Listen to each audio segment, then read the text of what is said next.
Fallen Angels by Walter Dean Myers, Chapter 1. Somebody must have told them suckers I was coming. Told who? I asked. The Kongs, man. What do you think I'm talking about? Why you think somebody told them you were coming? 'Cause I don't see none of them around here. Don't want their butts kicked. Yeah, okay. I looked at the guy's name tag. It read Gates. Hey, Gates. I'll tell you as soon as I see some Kongs. I'm going on in the bathroom, he said. Make sure there ain't none in there. Yeah, right.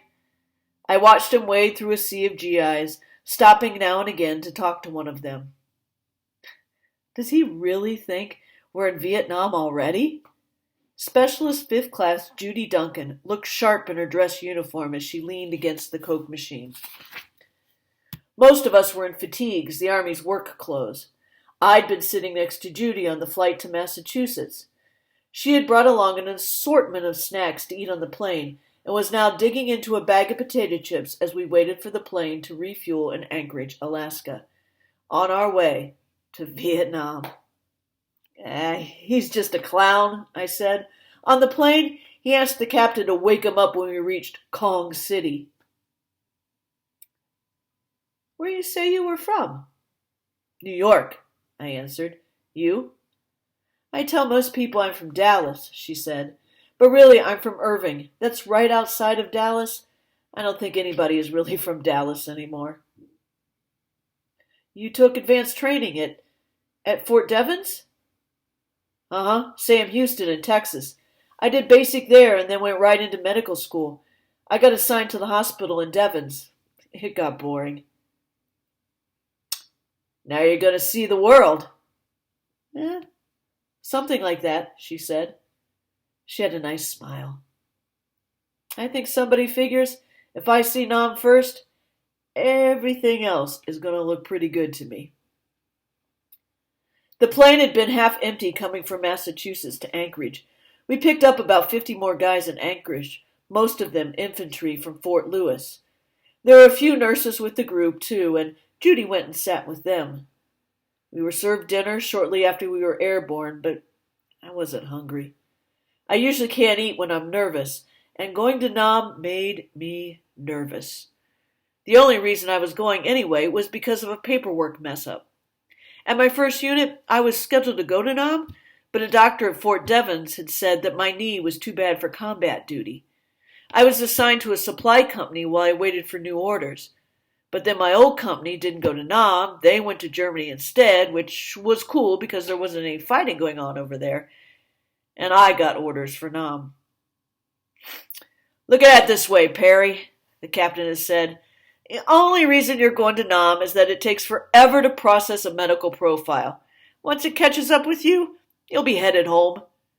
In the meantime, you'll get to Nam. They'll put you behind a desk in some headquarters company. The worst thing that'll happen to you is you'll catch a social disease down in Saigon that will rot your Twinkie off. I hadn't been too worried about going to Nam. From what I had heard, the fighting was almost over anyway. Our next stop was Osaka, Japan, and I slept most of the way. We landed at a commercial airport because of some kind of disturbance at the military facilities. There was supposed to be a change of planes, but they didn't have another plane available until the next morning. A tall, square-shouldered first lieutenant gave out meal tickets, and we were told we could use them at the airport cafeteria. The people at the cafeteria were civilians, and they didn't want any part of our meal tickets, even though a sergeant tried to explain to the head of the cafeteria that the U.S. Army would redeem them. Two corporals made some noise about taking the cafeteria over. What finally went down was that we all bought our own dinners. Typical Army. We spent the rest of the night sleeping on benches in the airport. A lot of Japanese civilians gave us the once-over. I bought a few souvenirs to send home, a little parasol for Mom and some Japanese comics for my brother Ken. By morning, the cafeteria mess was straightened out, and we ate anything we wanted. I talked with Judy at breakfast, and she told me how she had wanted to be a garbage man when she was a kid. The trucks were the best things I'd ever seen in my life, she said. She had an order of scrambled eggs and bacon and a small mountain of toast that was disappearing quickly. When I found out I couldn't be a garbage man, I settled for being a movie star, but it was definitely second best. She asked me what I had wanted to be when I was a kid, and I told her that most of the time I had wanted to work in a drugstore, wear a white coat with the buttons on the shoulder. Yeah, she shook her head approvingly. That's what I like about you, Perry. You know all the good stuff, and the buttons on the shoulder are definitely the good stuff. When the plane took off for the final hop to Vietnam, the conversations got quieter. Everybody who could was looking out of the windows. Okay, listen up. The sergeant stood in the aisle with a clipboard. We're scheduled to arrive in Ton Nan Sut, the Republic of Vietnam, in 1400 hours. When you deplane, you will form 4 ranks in the area designated by Lieutenant Wilson. There will be no grab ass, no excessive running off of the mouth, and no wandering around. Is that clear? Yes, Sergeant, came the familiar chorus. You will have your gear ready to deplane the moment we touch down. Is that clear? Yes, Sergeant. Man, I had to go to the John. I thought about it for a while and looked back toward the plane's Johns. Too late. The line already stretched halfway down the aisle. It was 13:20 hours, 20 minutes past 1 o'clock civilian time. We'd be in the Nam in less than an hour. I thought of writing Mom and took out my paper, and all I could think of was the date, September 15th, 1967. Hey, Perry. Judy was leaning over my shoulder. How's it going? Okay.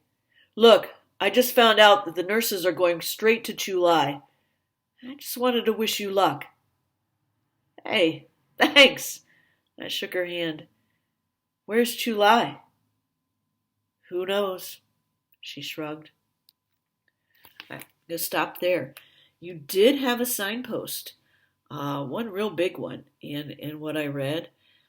So you might want to go back and relook at the first 6 pages or so, see if you can't find that, make a little mark in pencil in your book of that signpost. And you got a little bit of information about Perry and Pee-wee and what kind of guys they are. So I'm going to stop this particular video. Maybe, make some notes about the characters and what they're like in the notes section of your 5 subject, and see if you can maybe go back and look at that first little half there and mark any signposts that you might see. Remember, all the information on signposts is posted on Classroom if you need a little bit of help with that.